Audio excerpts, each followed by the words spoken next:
Hello everyone and welcome back. So in today's video I'm going to be revealing some more Mazda Rx7 FD parts for my FD, as you can see behind me there.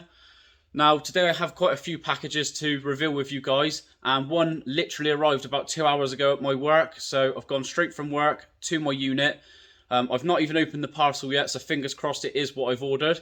So what I'll do is I'm going to start with package number one, and then I'm going to work my way down the packages and leave the one I want to reveal to you guys at the end the most. So I'll flip the camera around now and let's get straight on with it.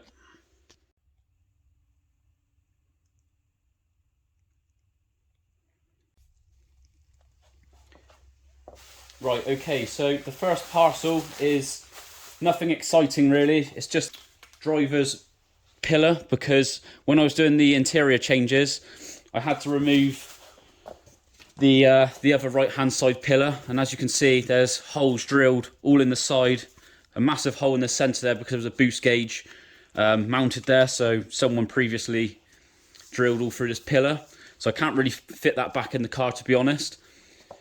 So if you did watch my previous interior changes 2 video, the reason being why I couldn't fit the other gauge pod is because I've got this new cluster dome at the top here. These fit two 52mm gauges in there. The gauge used to sit here, but I can't have both in there because it's fouling on each other. So yeah, I've removed the pillar, and that pillar is just purely replacing that. Parcel number 2, we'll start here. This is just some MT90 transmission oil, so I need to get the car booked in for that to be done. I haven't had that done on my car for a very long time, so it does need doing. Yeah, in one of the other videos I posted up, I purchased these brand new discs for the front, so I am just going to start building up some servicing parts, and I'll video all of that being done. So that kind of just goes with that for the time being. Now over here, these 3 parcels are all linked together, to be honest. I need to start with this one first.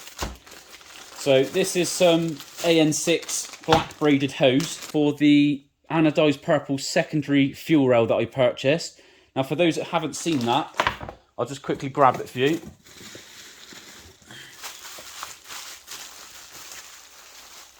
So that's the primary rail, and the secondary rail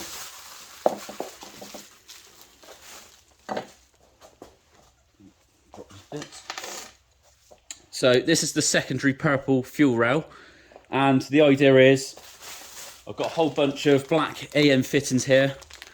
So we're going to come off the sides of this fuel rail, and then there's going to be the black braided hose coming off the AEM fittings, and then this will be going to a fuel pressure regulator, which is on my list to buy as well. Now the other 2 parcels, as I say, were linked to this black braided hose, and the reason being is because I've got all these black AN fittings, as I was saying, and I don't want to damage the AM fittings when I start fitting the hoses. So what I've done is I've bought this aluminium spanner, which is designed for the AM fittings to not be scratched when fitting them. Yeah, I thought that was quite a good idea, to be honest, because the last thing you want to do is spend all this money and then all your black AM fittings are scratched like mad. So yeah, got the anodised spanner to go with the AM fittings, just to help not scratch everything. And then just another small item in this 3rd package, which is the hose clamp when you split the hose in half, so you can keep a nice neat job as you go round to the fuel pressure regulator. So yeah, when I get a chance, I'm going to put some of these AM fittings on the end of this hose. I'll cut the hose up to length, and then I'll start assembling this together, and then probably just video someone else to show you guys what it's starting to look like off the car. Yeah, pretty happy with these items, to be honest. It's all going to look pretty good.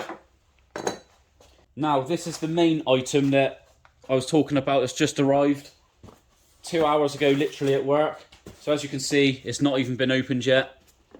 So we'll open that up now.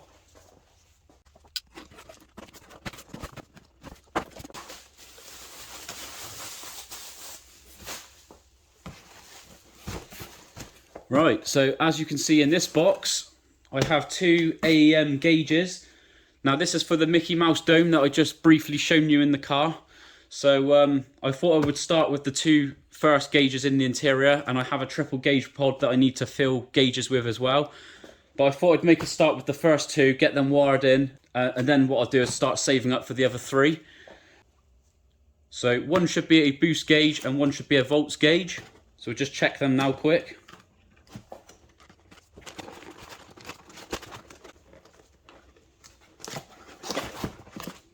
Yep, so we've got a boost gauge and yes, we've got a volts gauge. So these are correct, which is good news. I'll just bring this camera over for you guys to see. So yeah, these are literally new, never been fitted. Very smart. I do really like these gauges. These have been on my list for a very long time to get. So for you guys that haven't seen these before, I'll get these out of the package as quick so you can see what you do get with these gauges. Right, we'll start with the volts gauge because it's really simple.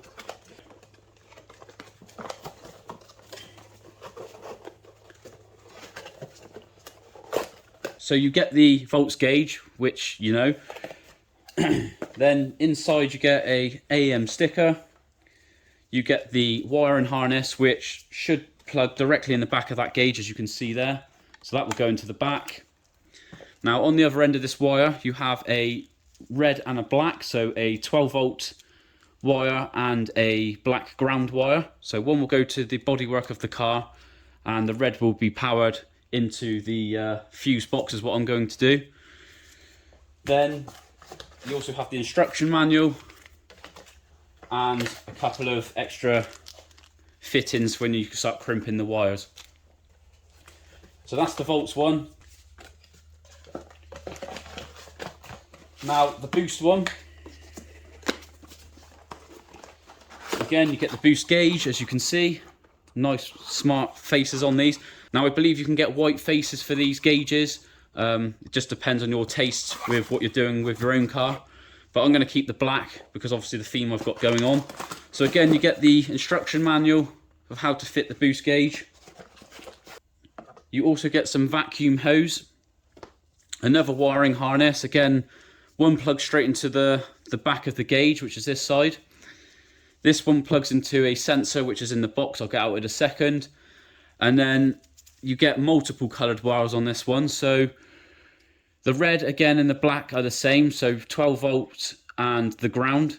And then these ones, I believe, is if you want the gauge to like dim or whatever when you put your lights on. I'm probably not going to bother with this, so I'm probably just going to cut these and just focus on the red and the black. As long as the gauge is reading and it works, I'm quite happy. So yeah, as I say, there are some fittings in here, another sticker, and some more electrical bits. So these fittings quick, just show you those. Okay, so you get a T-piece here, which I think I'm going to have to use because I've got a boost controller, and T-piece off from the boost gauge and my boost controller because I want to run both. So I will have to use that. You may not need to, but I think that's what it's for, is in case you've got other things going on that you want kind of plumbed in together. Then you get the sensor itself. So one end is threaded, as you can see. And the other end here is for the connection on the wiring loom. So that will go into there. And then you get this other piece here, which is for the vacuum hose. And you've got another threaded bit on the bottom. So these two will go together. I won't screw it all the way down, just so you guys get the idea. So plug in the harness, and then your vacuum hose will go directly from this into your engine bay. On the RX-7, this will go to the plenum. So I will show you in another video, because I'll do a separate video of all this being fitted. Today is just revealing what the parts are today. So as I say, I will do the boost and volt gauges being fitted. Keep an eye out for that on my channel. So yeah, that's pretty much it. Now, I've never wired gauges up like this before, but I do have an idea of how they are wired up. So fingers crossed, I'll do it my way and hopefully it works. The only way to find out is just give it a go, I guess. You don't learn nothing if you don't try. So yeah, I'm going to leave that there for today's video, guys. Thank you for watching as always, and keep an eye out for the next video of these two being fitted. And then there'll be future videos of all my engine bay stuff that's getting upgraded bit by bit. So this is just the start, as I say. I'm going to focus on the fueling first. So I do need to get some uprated injectors for the secondary rail.